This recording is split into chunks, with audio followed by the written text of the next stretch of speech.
Merci Sylvie Chaucron pour cette introduction. On va essayer d'évoquer les différentes formes de guidance parentale. Parce qu'en préparant cet après-midi, j'ai appris qu'il y avait plusieurs types de guidance parentale. Et c'est le docteur Marie-Joëlle Orève qui va venir nous expliquer tout ça. Vous êtes pédopsychiatre, praticien hospitalier au service universitaire de psychiatrie de l'enfant et de l'adolescent le centre hospitalier de Versailles. Alors, guidance généraliste, psychoéducation, éducation thérapeutique des patients, il paraît qu'on appelle ça ETP. Il y a des guidances spécifiques, il faut que vous nous expliquiez un petit peu ce dont il s'agit. Oui, merci. On va essayer effectivement de se repérer parmi les différentes pratiques de guidance parce qu'il y a de plus en plus de propositions. Donc, on va essayer de dresser un panorama un peu généraliste à la suite de ce qui vient d'être présenté. Et aussi parce que, comme ça vient d'être dit, il y a nécessité de se former. Donc, à quoi va-t-on se former? Qu'est-ce qu'on va proposer aux familles? Et dans quel cas?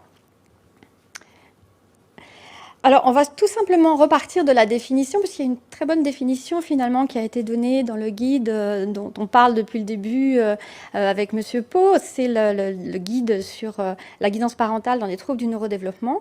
Parce qu'en fait, cette définition, elle recouvre un petit peu tous les types de guidance, dans le cas des TND, mais aussi dans d'autres situations. Alors, qu'est-ce que c'est au final la guidance parentale? Je crois que le mot à retenir, c'est que c'est un accompagnement des parents. Voilà, un accompagnement des parents. Pas que des parents d'ailleurs, et ça peut aussi concerner l'entourage, c'est-à-dire les personnes qui sont en interaction au quotidien avec les enfants. On peut penser aux assistantes maternelles, pourquoi pas à des grands-parents qui viendraient régulièrement garder les enfants. Et puis, c'est dans un cadre spécifique. Alors, dans le cas des TND, on va parler d'enfants qui ont des risques de TND ou bien un trouble du neurodéveloppement, mais on va le voir que des guidances peuvent aussi être proposées dans d'autres cas. Le qui a été évoqué, qui va proposer ces guidances? Donc actuellement, ce sont des professionnels.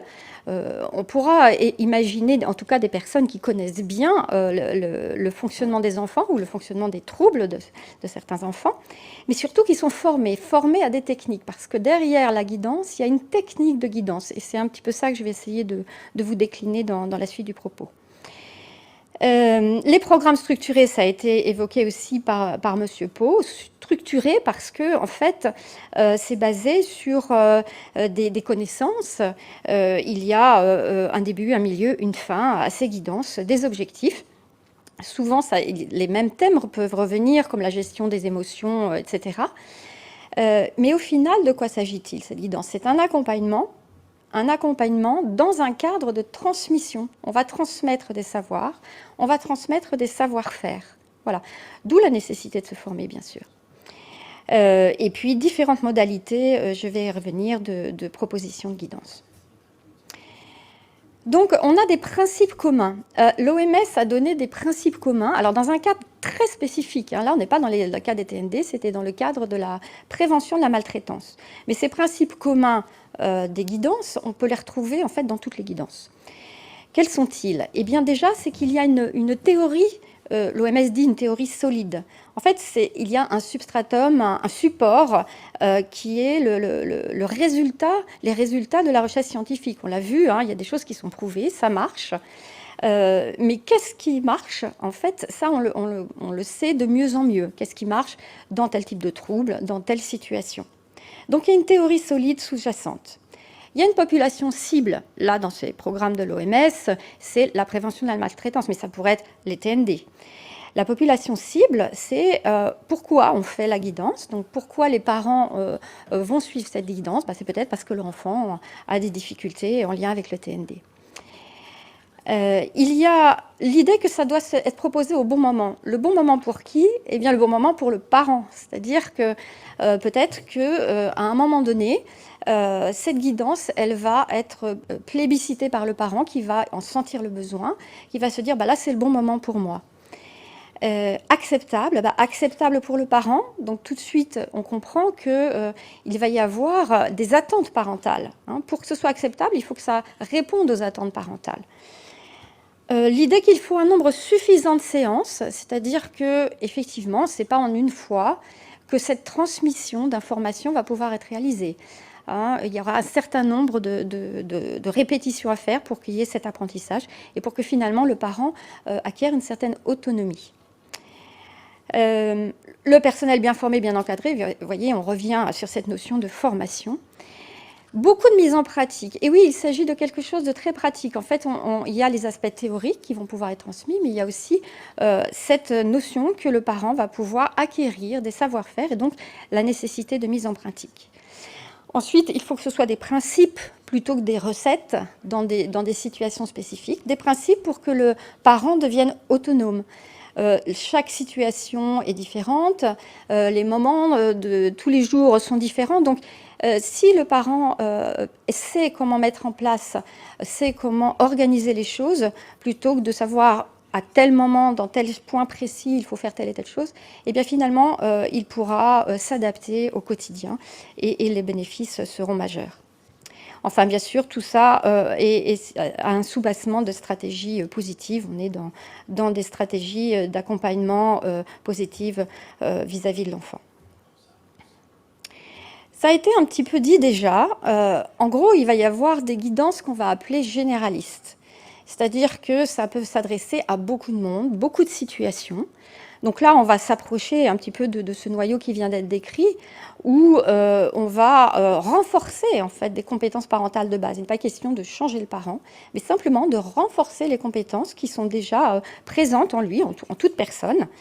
Un exemple, hein, pour vous donner une idée, ce serait aider le parent à s'adapter à l'âge chronologique de son enfant. On ne s'adresse pas à un enfant de 10 ans comme on s'adresse à un enfant de 18 mois. Hein, voilà. Donner une formulation claire des consignes, encourager les comportements positifs de l'enfant, ça va favoriser une relation parent-enfant positive. Développer l'autonomie, ça c'est un peu le travail des parents, de développer l'autonomie des enfants, mais parfois ça peut être compliqué. Donc par exemple, ça pourrait être en valorisant les efforts de l'enfant. La gestion des comportements difficiles reste un petit peu un noyau central. On sait que tout enfant passe par des phases d'opposition. Parfois, dans certains contextes, ça peut être compliqué. Donc, le parent peut être accompagné dans cette gestion des comportements difficiles. Et surtout, le soutien du bien-être parental, parce que un parent qui se sent bien, eh bien, est plus à même d'utiliser ses compétences de base qu'il a en lui auprès de son enfant. Donc là, on est dans quelque chose de très généraliste, hein. Et à l'autre bout, on va être plutôt du côté des guidances ciblées. Donc c'est le cas des guidances qui sont proposées dans les troubles du neurodéveloppement. Et donc là, on va retrouver ce noyau des compétences parentales de base pour tout enfant, toute situation, mais augmenter des connaissances que l'on a sur le fonctionnement des enfants qui présentent certains troubles, certains symptômes, des connaissances qu'on a sur le trouble lui-même. Et donc, on va retrouver, favoriser l'ajustement des attentes parentales au profil de l'enfant. Mais là, par exemple, ça va être l'ajustement parental au niveau développemental de l'enfant, qui peut être fréquemment hétérogène. Hein. Comment s'adresser à un enfant qui a 4 ans, mais qui ne parle pas encore? Quel est son niveau de compréhension? Comment on sait comprendre? Comment on interagit au niveau communication? Là encore, on va retrouver développer l'autonomie de l'enfant. Ça va passer très fréquemment, par exemple, là ce sont des exemples, ce n'est pas du tout exhaustif, mais pour vous donner une idée, sur l'organisation de l'environnement qui va être d'un certain type. Par exemple, si l'enfant présente un TDAH, qui sera peut-être d'un autre type, si l'enfant présente un TSA, avec des objectifs qui ne seront pas tout à fait les mêmes, mais qui vont se recouper. Bien sûr, on va retrouver la gestion des émotions et des comportements difficiles. Là encore, en s'adaptant, il y aura des stratégies différentes qui vont être transmises si c'est un enfant qui présente des difficultés type TDAH ou trouble du spectre de l'autisme. Dans les guidances, donc à part cette ligne généraliste ou plus ciblée, il y a aussi une notion importante qui a été commencée à être développée, c'est qu'il va y avoir une grosse partie d'informations, informations sur par exemple le TND et informations sur le développement de l'enfant. Donc on va être du côté du savoir, de la transmission du savoir, de la transmission des connaissances. Et puis aussi la transmission de savoir-faire. Alors dans les TND, par exemple, quelles vont être les transmissions de savoir-faire? Ça va tourner autour de l'interaction parent-enfant, l'interaction de communication, l'interaction sociale, la mise en place des accompagnements, des aides à l'enfant, des limites, etc. Donc, en fait, chaque guidance va comporter une part plus ou moins importante d'information et de savoir, et plus ou moins importante de savoir-faire. Si on pouvait caricaturer, hein, bien sûr, c'est pas aussi clair que ça et aussi caricatural. Du côté du savoir et des connaissances, il y aurait ce qu'on appelle l'éducation thérapeutique, hein, comme on peut, par exemple, imaginer l'éducation thérapeutique dans le cadre du diabète. Il y a des choses à savoir, hein, sur qu'est-ce qu'on fait quand la glycémie est haute ou est basse, quelle insuline on prend, etc. Comment comment on injecte, etc. Donc ça, c'est vraiment du savoir. Et de l'autre côté, du côté des savoir-faire, à l'extrême, on pourrait dire qu'on est du côté de ce qu'on appelle maintenant les thérapies médiées par les parents, où c'est vraiment le parent qui va être, au final, dans ce jeu d'interaction, puisque vous savez qu'il y a la partie innée, mais il y a aussi la partie interactionnelle qui est très importante pour le devenir du fait de la plasticité cérébrale, notamment dans les TND. Eh bien, dans ce jeu d'interaction, le parent va pouvoir avoir un réel impact thérapeutique, et donc c'est pour ça qu'on parle de thérapie médiée par les parents. Donc on a vu plus ou moins des guidances plus ou moins ciblées, des guidances où il y a plus ou moins d'informations, plus ou moins de transmission d'outils et de savoir-faire, interactionnels notamment. Un autre point important pour différencier les guidances, c'est les modalités d'un côté, hein, ça a été déjà un peu montré, et les pratiques d'enseignement. Parce que ces guidances, quand on parle de transmission, c'est que ce sont des pratiques d'enseignement aux adultes, en fait. Alors, les modalités, elles peuvent être multiples. En fait, il y a beaucoup de propositions. Il y a des guidances qui ont été élaborées sous une certaine forme, et puis après, on les passe sous une autre forme, et on teste si c'est tout aussi efficace. Chaque modalité peut avoir ses avantages, ses intérêts. Alors, par exemple, quand on propose une guidance en individuel, ça permet une adaptation maximale au binôme parent-enfant. Là, vraiment, on peut faire du sur-mesure, de la haute couture, je dirais. Si c'est un groupe de parents, on va tirer bénéfice de ces interrelations entre parents, parce qu'on sait très bien que l'expérience des uns va enrichir l'expérience des autres. Il peut y avoir aussi la présence d'un père aidant ou de ce qu'on appelle un parent ressource. Et ce que va transmettre le parent ressource ou le père aidant va avoir encore plus de valeur, je dirais, et d'impact que ce que pourra transmettre un professionnel. Très important, ce qui va se passer en présentiel, c'est-à-dire au cabinet, dans un centre, donc en présence, ce présentiel va pouvoir permettre des mises en situation. Et ça, c'est important aussi, on l'a vu, hein, c'était une recommandation de l'OMS, mais on sait que pour l'apprentissage, la mise en situation est très bénéfique. Enfin, la visio, il y aura dans l'après-midi deux parents qui vont témoigner sur ce sujet. La visio permet une grande disponibilité. Alors, on pense à l'éloignement, mais il y a plein d'autres raisons qui permettent de penser que la visio peut être aussi un atout majeur. Ça, c'est les modalités de proposition de guidance. Donc, chaque guidance, par exemple, une guidance X qui concerne des enfants de telle tranche d'âge, dans tel trouble, pourra être proposé selon différentes modalités. Mais derrière, moi je voulais insister aussi sur la pratique d'enseignement, parce que ça va avoir un impact majeur sur la formation des personnes qui vont proposer les guidances. Alors, je vous ai mis la petite phrase de Blaise Pascal, qui est assez ancienne, XVIIe siècle. « On se perçoit mieux par les raisons qu'on a soi-même trouvées que par celles qui sont venues dans l'esprit des autres. » Ça veut dire quoi? Ça veut dire que pour que les parents mettent en place, comme tout à chacun, comme moi, comme vous, pour mettre quelque chose en place, il faut en être intimement persuadé. Et il faut constater que ça fonctionne. Et pour ça, en fait, ce qu'on observe, c'est que quand on le découvre soi-même, eh bien, c'est plus facile. Néanmoins, on sait que l'enseignement, il peut se faire, la transmission, elle peut se faire donc de cette façon, qui serait la moins directive possible, qui serait une espèce de découverte guidée. Hein. Le parent découvre lui-même. Par exemple, il y a certaines techniques où le parent se filme lui-même en interaction avec son enfant, et puis on discute et il découvre lui-même ce qui fonctionne pour son enfant. Pour certains parents, il y a aussi nécessité d'avoir plus d'informations. Et là, on va être dans quelque chose de plus classique, en fait, un enseignement plus descendant, un enseignement théorique où on informe. Alors, ça peut être une information écrite, orale, visuelle, mais en tout cas, on est plus descendant. Entre les deux, eh bien, il y aurait ce qu'on appelle l'enseignement pratique, où on va montrer des choses, et puis c'est le parent qui va, ou pas, imiter, choisir ce qu'il a envie de mettre en place par rapport à ce qui lui est présenté. Donc là, on est plus dans la démonstration ou la vidéo.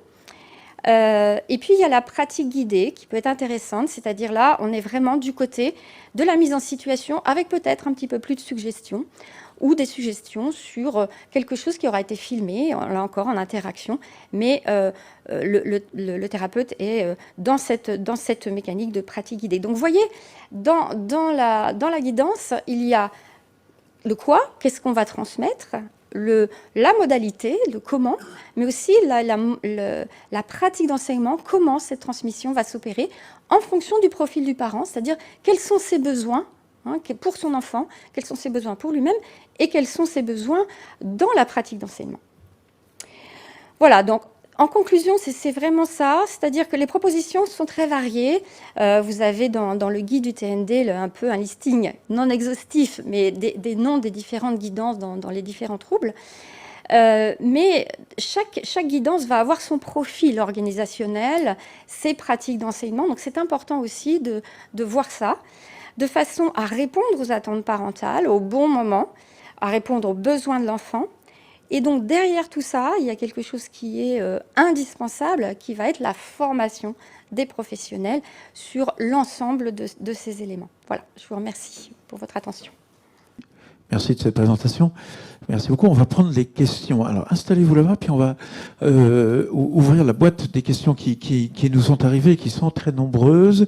Alors, il y a des questions auxquelles peut-être d'autres intervenants cet après-midi vous répondent. Je pense à des questions sur le neurodéveloppement des tout-petits et des enfants. Je pense que Stéphane Marais va y répondre dans un instant. Donc, on va peut-être pas répondre tout de suite à cette question-là, parce que ça sera dans l'intervention de Stéphane Marais. Il y a des questions pour vous, Sylvie Chaucron, directement. Vous avez parlé, vous avez prononcé un sigle, un truc qui s'appelle le JAMA. Oui, qu'est-ce que c'est que cette chose-là? On nous demande qu'est-ce que c'est. Ce mot technique de JAMA, mais c'est un groupe éditorial, donc c'est voilà, un ensemble de journaux scientifiques, médicaux, et donc avec différentes catégories de journaux à l'intérieur, pédiatrie ou autres. Donc certains de ces articles sont en accès libre. Pour d'autres, il faut avoir la possibilité d'y accéder via un abonnement, via une institution par exemple. D'autres peuvent être, enfin, on peut aussi acheter des articles. Et donc voilà, c'est un groupe un groupement de journaux scientifiques et médicaux, voilà, américains. Donc, on a des questions aussi. Je vais peut-être relayer la question. Alors allez-y, relayez. Au docteur Orev. Donc il y a plusieurs questions qui portent sur les acteurs de la guidance, donc qui pourrait réaliser la guidance. Et en particulier, il y a des questions sur la possibilité que les éducateurs spécialisés puissent réaliser la guidance. Il y a des questions aussi sur la possibilité que les PMI se forment pour pouvoir guider les parents, puisque les PMI, c'est une structure qui est très intéressante pour faire le lien justement entre les cliniciens et les familles, et en particulier dans le cadre des troubles du neurodéveloppement. Je pense qu'en répondant à cette question, c'est peut-être bien aussi d'insister à nouveau sur cette question de formation, parce que ce que moi je pouvais déjà répondre avant de passer la parole au docteur Orev, c'est qu'il faut imaginer la guidance vraiment comme un programme thérapeutique, et de la même manière que le clinicien peut faire le choix d'un type d'évaluation ou d'un type de prise en charge à proposer. Il peut aussi réfléchir à un type de guidance qu'il peut proposer aux familles.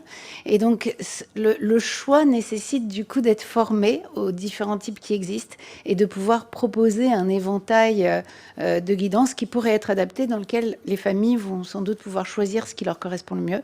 Mais ce serait bien si tu pouvais revenir sur cette question à la fois de quel clinicien et de la formation nécessaire. Oui, tout à fait. Je ne sais pas si on m'entend. Oui, alors quel clinicien c'est sûr que ça ne va pas être réservé à un type de clinicien particulier. Et les éducateurs sont tout à fait à même, et même ça pourrait être leur job, hein, de proposer des guidances. Dans notre unité de guidance, il s'agit d'éducateurs, d'infirmiers. Donc la question qui nous est posée, ce sont des éducatrices de jeunes enfants. Donc, alors, éducatrices de jeunes enfants, bien sûr. Et l'éducatrice nous dit, sûr. Nous avons toute notre place dans l'expertise du développement. Les EJE, donc les éducatrices de jeunes enfants, sont pleinement dans le travail chaque jour et devraient être les premiers interlocuteurs. Et elle précise, pour ne pas boucher les rendez-vous médicaux directement.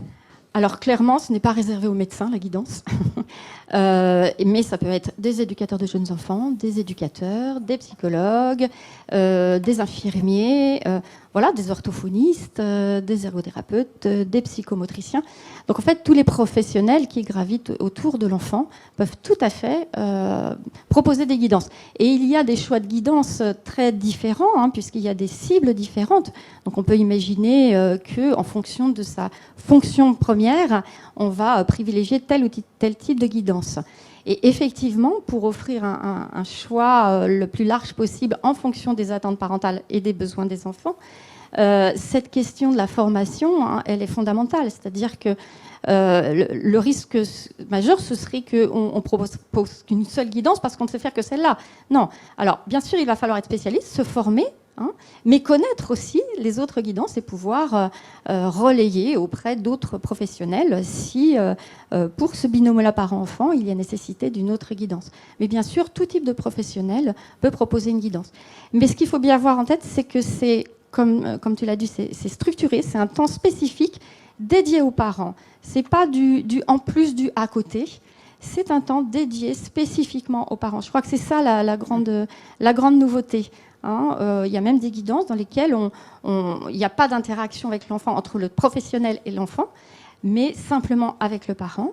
Ça n'empêche qu'à côté, il faut continuer les soins pour l'enfant, hein, c'est en plus. Mais ça, c'est vraiment quelque chose de très clair. Et le fait que ce soit structuré, ça donne cette notion qu'il y a un début, un milieu, une fin, des objectifs. Alors, avant que je réponde aux questions qui m'étaient spécifiquement posées, il y a une autre question importante sur la nécessité ou pas pour un enfant d'avoir une reconnaissance MDPH pour pouvoir bénéficier d'une guidance. Alors, je sais que Stéphane Marais va en parler après parce qu'on va parler de la guidance avant ou après qu'un diagnostic soit posé. Donc, on abordera la question aussi. Mais peut-être que tu pouvais répondre. Alors, ça pose de façon plus large la question du financement des guidances. Je ne sais pas si j'ai les clés pour répondre à cette question. Ça a été évoqué par M. Pau en introduction, hein, dans le cadre des PCO. Voilà. Après, il y a toutes les structures type les PMI, les CAMS, les CMP, les CMPP, qui peuvent proposer déjà des guidances et sans avoir besoin de passer par un dossier MDPH. Exactement. Donc on va en reparler après, dans la mesure où on va parler du fait que la guidance peut être proposée avant ou après la pose d'un diagnostic. Si c'est avant le diagnostic, forcément la reconnaissance MDPH n'a pas eu lieu, et à ce moment-là, il faut réfléchir effectivement aux acteurs les plus appropriés pour mener cette guidance. Alors du coup, je vais répondre à deux questions qui m'étaient posées spécifiquement. La première, c'était de l'intérêt de la guidance dans les troubles neurovisuels sévères, type cécité corticale, chez des enfants polyhandicapés. Donc oui, évidemment, dans le domaine des troubles, on va dire sensoriels et moteurs, la guidance parentale, elle est extrêmement importante. Parce que je suis passée un petit peu vite dans ma présentation, parce que on avait des contraintes de temps. Mais vous le savez, les acquisitions de l'enfant, que ce soit sur le plan perceptif, moteur ou verbal, elles sont permises grâce aux stimulations vraiment du milieu. Et quand on a un enfant qui naît dans un contexte de vulnérabilité neurologique, de polyhandicap éventuellement, avec des troubles neurovisuels graves ou moteurs graves ou verbaux graves, il y a une nécessité vraiment de pouvoir guider la famille pour que les stimulations qui sont proposées au quotidien soient les plus adaptées possibles. Et je vais parler du domaine de la perception, qui est celui que je connais le mieux. On a une possibilité de restaurer certaines capacités visuelles en stimulant l'enfant de manière adaptée avec des stimuli qu'on appelle efficaces. Et donc, quelle que soit la sévérité du trouble et quel que soit l'âge, parce qu'il y avait aussi une question qui était posée sur l'âge, est-ce qu'on peut proposer une guidance même pour des patients qui auraient 13, 14 ans, voire même des jeunes adultes? La réponse est oui. Donc, quelle que soit la sévérité et quel que soit l'âge, on peut guider l'environnement pour que les stimulations proposées de manière pluriquotidienne puissent être adaptées au handicap perceptif de l'enfant. Dans le cas des jeunes adultes, il nous arrive aussi de faire de la guidance des établissements, vraiment du personnel des établissements dans lesquels ils sont, que ce soit des établissements de vie ou que ce soit même des établissements professionnels, puisqu'on peut adapter ce qui est demandé perceptivement aux troubles perceptifs de la personne. Donc, il n'y a pas de limite en termes de sévérité ni d'âge. Voilà. Est-ce qu'il y aurait un type de guidance particulier pour accompagner des jeunes adultes? Là, il y avait une question sur un jeune adulte diagnostiqué tardivement, et on sait que ça arrive beaucoup dans cette question des troubles du neurodéveloppement. Est-ce qu'il y aurait une méthode particulière? De la même qu'on manière, pourrait préconiser quelque chose de spécifique? c'est un petit peu ce qu'on disait avec le docteur Oref. De la même manière qu'on va pouvoir, quand on est face à un patient, faire le choix du bilan le plus approprié en fonction de la plainte ou de la prise en charge la plus appropriée en fonction du diagnostic, il y a aussi des guidances qui sont plus appropriées en fonction du type de trouble et du contexte dans lequel on se trouve, trouble associé ou pas, l'âge du patient, tous les paramètres qui pourraient modifier l'expression du handicap. On a une question très spécifique. Qu'en est-il des aides pour les parents avec une prise en charge, enfin, des éducateurs spécialisés en libéral dans la guidance parentale? Alors nous, on n'est pas vraiment habilité pour parler en termes de financement, donc d'enveloppe qui pourrait être proposée aux parents pour pouvoir être guidés par des éducateurs. Donc nous, on peut répondre à des questions plus cliniques ou scientifiques, mais difficilement sur des questions financières. Alors on va garder ces questions-là pour tout à l'heure.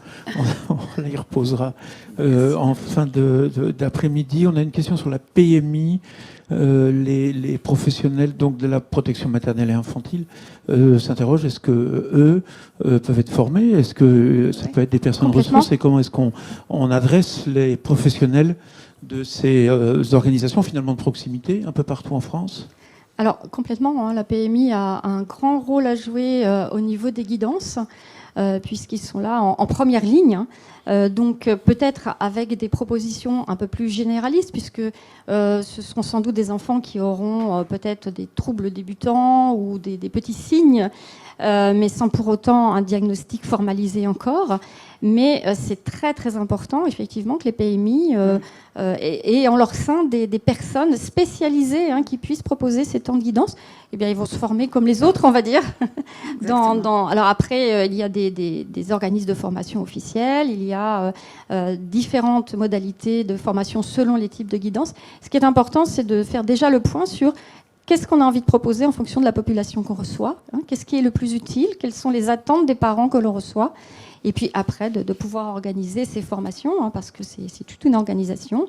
C'est des formations sérieuses. Il faut, sur certaines, il faut être supervisé. Il faut avoir quand même un bagage suffisant pour se lancer dans la guidance. Mais c'est tout à fait approprié pour les PMI, bien entendu. Oui. Aujourd'hui, on fait beaucoup de formations, en particulier au PMI, sur les troubles neurovisuels. Et on fait des formations adaptées pour les infirmières, pour les médecins de PMI, et en fonction du contexte dans lequel ces personnes vont diagnostiquer ou suivre des enfants, par exemple avec des troubles neurovisuels, mais ça peut être fait pour tous les troubles du neurodéveloppement. Donc les PMI, c'est une ressource vraiment importante.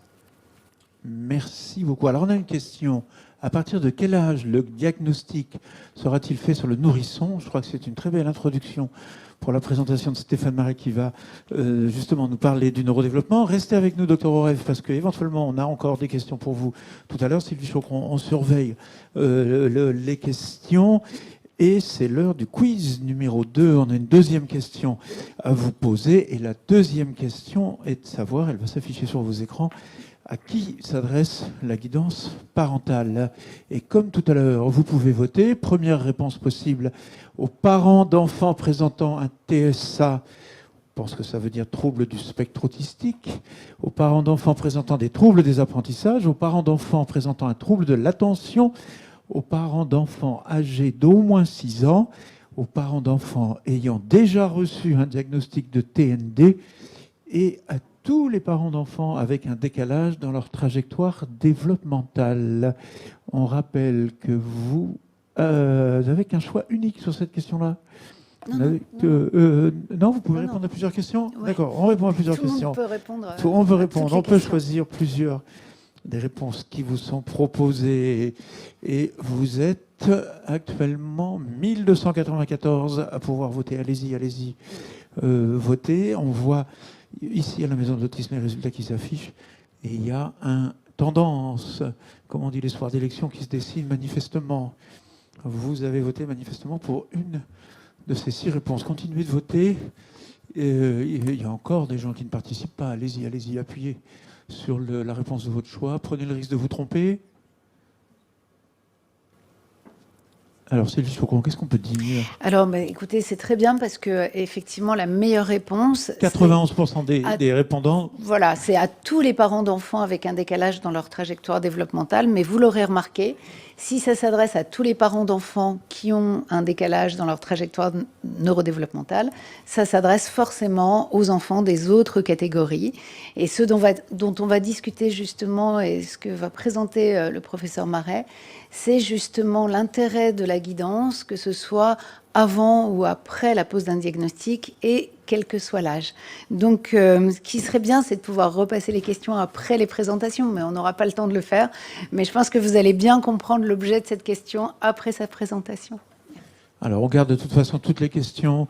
Toutes les questions seront consignées par la délégation interministérielle. On les garde et elles seront traitées si on n'a pas le temps d'y répondre maintenant.